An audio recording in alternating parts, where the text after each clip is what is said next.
if somebody like me has these questions, you have to assume that a team like Washington, with the kind of money they threw at Scherzer, would have the same questions. Scherzer, sorry. Yeah, you brought her. Yeah, sorry. You Scherzer, you found her. Wow. Yeah, you found her. That's kind of weird. So, and ironically, another player with a similar score to Scherzer is actually Giovanni Gallardo, which just kind of blows my mind when you think about it. As far as contemporaries, anyway. Mm-hmm. Giovanni is on the move, headed to the Texas Rangers, according to Kelvin Watkins from ESPN.com. The Rangers made their first major offseason move when they traded 3 minor leaguers to the Milwaukee Brewers for right-handed starter Giovanni Gallardo. Rangers gave up Corey Neville, Marcos Deplan, and shortstop Luis Sardinas, which as soon as I heard that middle name, I said Deplan, and nobody got that joke.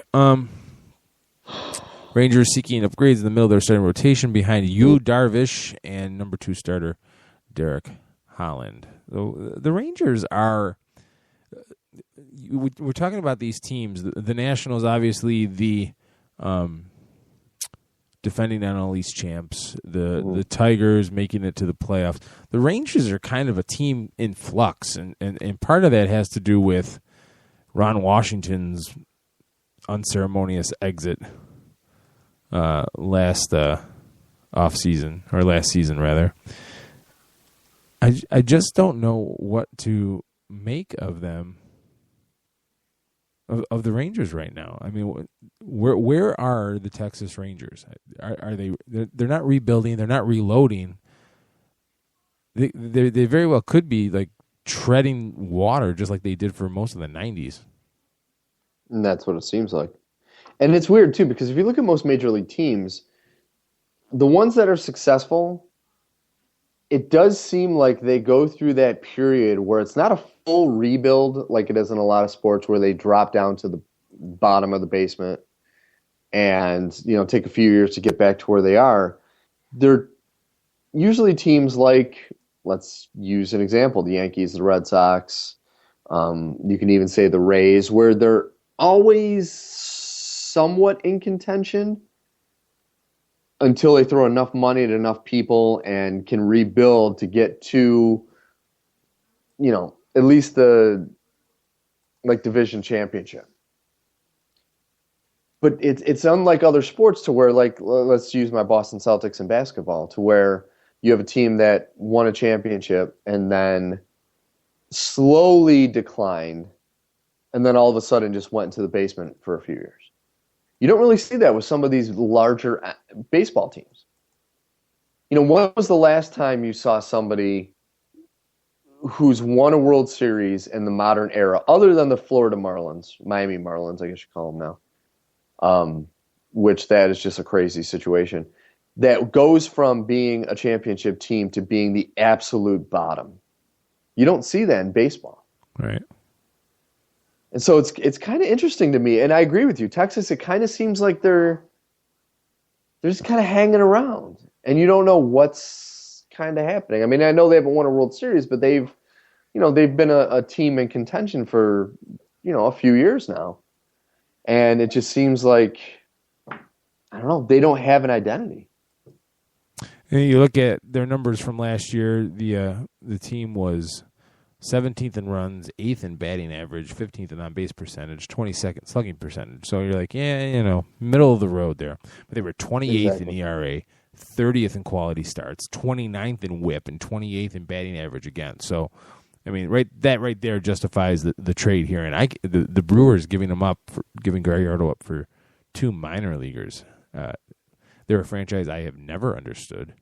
The moves that they make, the decisions that they make, I just don't understand. But like you said earlier with Scherzer, maybe there's something else, because you have a guy that's his contract, he's for $13 million next year, and then his contract expires. So you're looking at a guy that probably had some skeletons in his closet, and they're like, hey, we can save $13 million, we can get a couple young prospects and kind of move on from him. So he's somebody that I think you'd be interested to watch.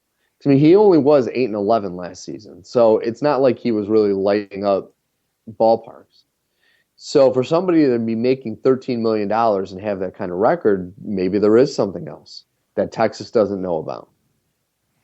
Yeah, it just makes you wonder. That's all, without getting stupid. Absolutely. You know what I mean? It's like, what does somebody knows something that nobody else does?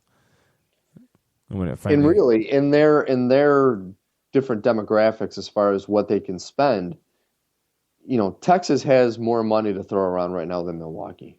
So maybe Milwaukee is starting to think a little more frugal. Yeah, I just don't know about that.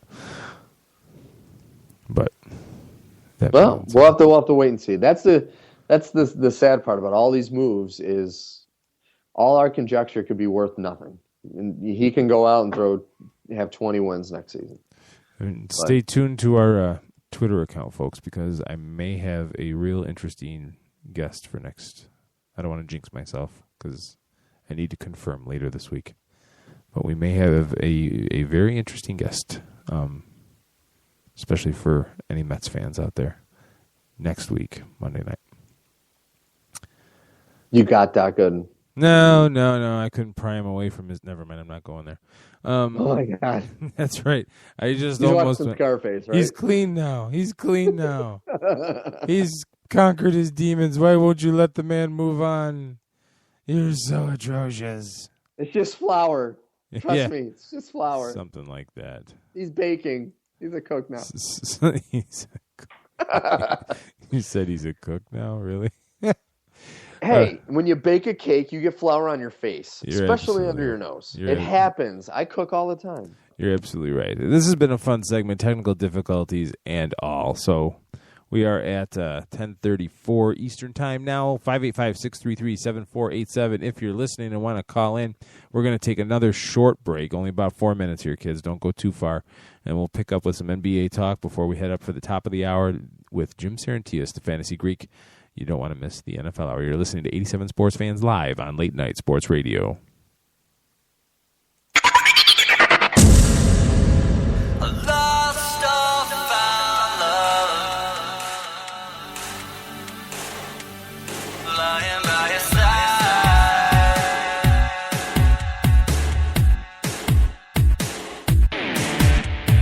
Take another second to keep breathing in the moment before it's gone. Never know when love is lost until you find just what it costs to be wrong. I wonder if you think of me passing by, you think you see me coming. I wonder if you pull me in, kiss me just one time again. Cause in the final hours of night, do you remember?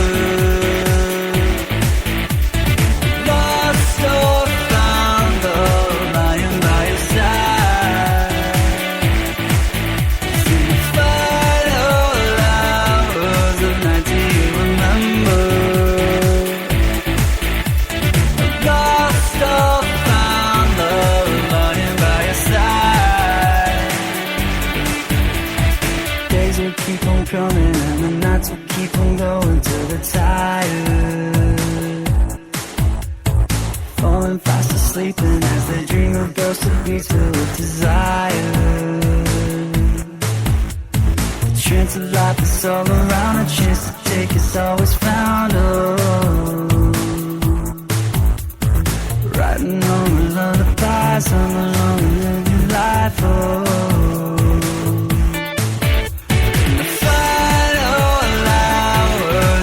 Do you remember? Lost or found, love lying by your side. In the final hours of night, do you remember? Lost or found, love lying by your side. Take another second to keep breathing in the moment before it's gone. You never know when love is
Who the hell can wait till morning? Talk now at latenightsportsradio.com.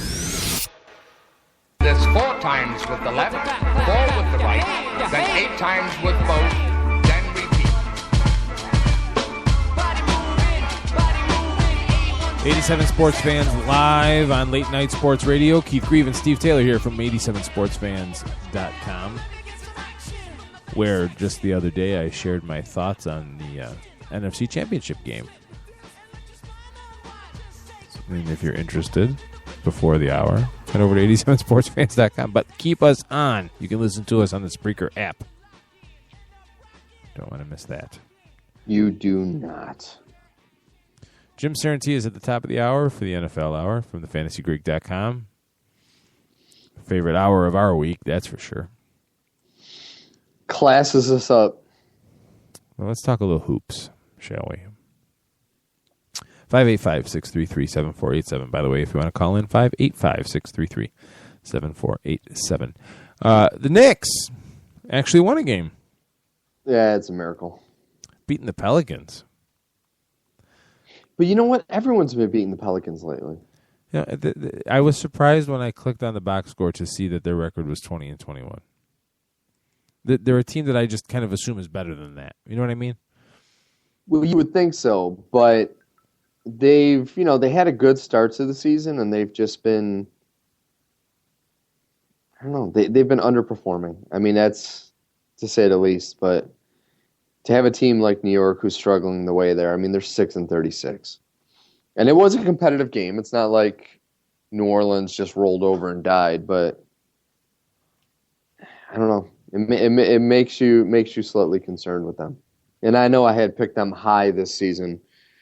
I even believe I have them going into the playoffs as a low round, but I'm not reading too much into this.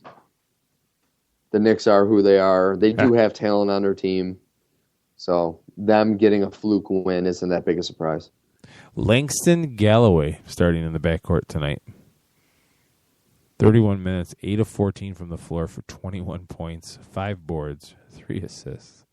That name sounds like one of Ricky Schroeder's friends from Silver Spoons. I just picture this like Richie Rich little white kid with that name. I just imagine Dexter coming around the corner. Master Stratton, Langston Galloway is here. So you say Dexter, I think of the serial killer. That's the problem. That's the problem nowadays. Dexter was the butler.